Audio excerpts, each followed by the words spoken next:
Okay so again आ चुके हैं हम अपनी बहुत ही ज़्यादा इंटरेस्टिंग टॉपिक लेके जो हमारी यूनिट नंबर 5th होने वाली है, जिसका नाम है अपना वेक्टर कैलकुलस। ठीक है ना। सो बेसिकली ये बहुत ही ज़्यादा इम्पोर्टेंट है और इस यूनिट को करने के बाद गारंटी से आपको 28 नंबर मिल जाएंगे। ठीक है ना। और वो भी कुछ सेलेक्टेड टॉपिक है जहाँ से ऑलवेज एग्ज़ाम में क्वेश्चन आते हैं। ठीक है ना। सो मैं वो भी टॉपिक अच्छे से कराने वाला हूँ।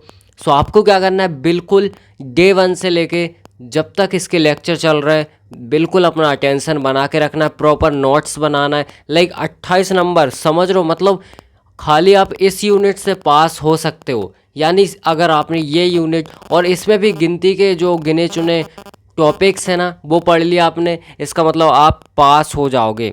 समझ रहे हो, 28 नंबर। और पास कितने में होते, 22 में। इसका मतलब आप सिर्फ इस यूनिट को कर लोगे ना तो पास हो जाओगे। ठीक है ना। तो यानी आप एक तरह से सिक्योर हो जाओगे, फेल तो नहीं होगे, बैक तो नहीं लगेगी। ठीक है। सो आपको क्या करना है, ध्यान से करना है। डेली एक लेक्चर आएगा तो आपको डेली आपका अटेंशन देना है। ठीक है ना। लेक्चर आपका 10 से 11 के बीच में आएगा रात में। ठीक है ना।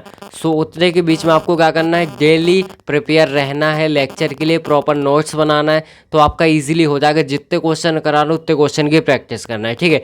काफ़ी सारे स्टूडेंट ऐसे हैं जो कि हमसे रेगुलर पढ़ रहे हैं, आई नो। तो अगर मैं उनके नाम ना ले पाऊँ so I am really sorry, but आप भी पढ़ रहे हो। ठीक है ना। सो कुछ के मैं नाम ले लेता हूँ, जैसे कि अस्मित, प्रिंस, गुंजन, खुशी, सुगम, अथर्व एंड सम्यक, आयुषी, ध्रुव, रामू, निखिल, नवीन, पवन, मयंक, साहिल अंसारी, पलक एंड आशुतोष, साहिल। सो ये काफ़ी सारे स्टूडेंट हैं जो कि रेगुलर चैनल से जुड़े हुए हैं और पढ़ रहे हैं। आई नो इनके अलावा भी काफ़ी सारे स्टूडेंट हैं, तो आप भी पढ़ रहे हो।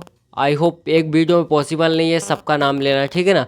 सो आप भी प्रैक्टिस करो बिल्कुल, और इस यूनिट को जहाँ भी हो ना, यूनिट 1 पे हो, यूनिट 2 पे हो, कहीं भी हो, आप मैं क्या बोल रहा हूँ, इस यूनिट को फॉलो करना चालू कर दो। कोई बड़ी बात नहीं है, डेली एक लेक्चर देखना और जितना बता रहा हूँ उसकी प्रैक्टिस करना है। ठीक है ना। सो अभी फ़िलहाल मैं बता दूँ आपका इसका सिलेबस क्या है ना, किस टाइप से आपको प्रिपेयर करना है। सो बेसिकली आपकी यूनिट का नाम है वेक्टर कैलकुलस और इससे आपके 28 नंबर सिक्योर हो जाएंगे। फिर से बता रहा हूँ। ठीक है ना। ये 2 पार्ट्स में हमारी डिवाइड रहेगी बेसिकली।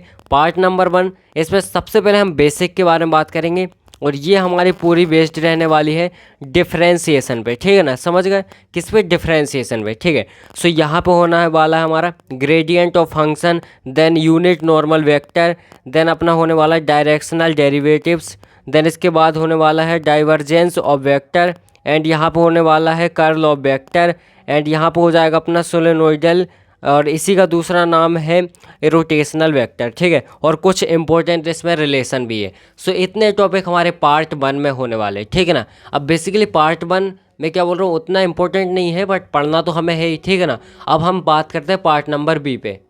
अब हम बात करने वाले हैं पार्ट नंबर बी पे, जो कि मोस्ट ऑफ द इम्पोर्टेंट होने वाला। क्वेश्चन यही से आता है। आप इतिहास के पन्ने पलट के देखो तो आपको पता चल जाएगा कि क्वेश्चन कहाँ से आ रहा है। ठीक है ना। इसका मतलब आप जो प्रीवियस क्वेश्चन पेपर है उनको देखो, इतिहास में मत चले जाना। ठीक है। हिस्ट्री में मत जाओ, साइंस के स्टूडेंट हो।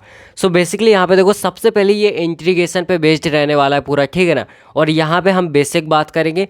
उससे पहले मैं आपको सजेशन दे रहा हूँ कि हमने जो स्टार्टिंग में वीडियो बनाए थे यूनिट नंबर 1 में होंगे, तो उसमें मैंने डिफरेंशिएशन और इंटीग्रेशन का बेसिक बताया था, तो उनको देख लो फटाफट से। ठीक है ना। सो आपको क्या होगा, एक बेसिक अंडरस्टैंडिंग हो जाएगी किस टाइप से हम सॉल्व करते हैं, है ना। इसके बाद मैं एक बेसिक वीडियो लाऊंगा जो कि हमारे वेक्टर पे रहेगा, देन उसके बाद हम टॉपिक शुरू करेंगे। ठीक है। सो बेसिकली इसमें रहने वाला है लाइन इंटीग्रेशन। देखो स्टार भी लगा रखा है मैंने, जो जितना इंपॉर्टेंट है उस हिसाब से स्टार लगाए। देन अपना होने वाला है सरफेस इंटीग्रेशन। ठीक है। देन इसके बाद होने वाला है वॉल्यूम इंटीग्रेशन, देन अपना स्टोक्स थ्योरम। ठीक है। और यहाँ पे है अपना गॉस थ्योरम, और यहाँ पे 2 बार लिख गया है गॉस थ्योरम। ठीक है। और यहाँ पे होने वाला है ग्रीन्स थ्योरम। सो बेसिकली ये सबसे ज़्यादा इम्पोर्टेंट है, ये भी सबसे ज़्यादा इम्पोर्टेंट है, 14 नंबर में आ सकता है, ये भी आ सकता है आपका। ठीक है ना। और ये भी आ सकता है। सो ये टॉपिक आपके बहुत इंपॉर्टेंट है, 7 में भी आ सकते हैं, 14 में। और ऐसा नहीं यहाँ पे स्टार नहीं लगा तो इम्पोर्टेंट नहीं है, यहाँ से भी आ सकता है। ठीक है ना। सो ये भी काफ़ी इंपॉर्टेंट टॉपिक है। और इसमें बेसिकली ऐसा है कि अगर आपने ये स्टार्टिंग के 2-3 टॉपिक पढ़े तो आप ये समझ पाओगे, मतलब हर टॉपिक कनेक्टेड है एक दूसरे से, तो आप स्किप नहीं कर सकते और डेली 1 घंटा तो निकाल सकते हो ना कम से कम, नोट्स बनाओ और पढ़ो। ओके, सो आप रेगुलर बन जाना है आपको, जहाँ भी हो सब जो चल रहा है आपका चलने दो, बट इसको स्टार्ट कर दो, फिर से बता रहा हूँ इसको स्टार्ट कर दो, ठीक है ना। अपने 28 नंबर तो सिक्योर कर लो, चलो।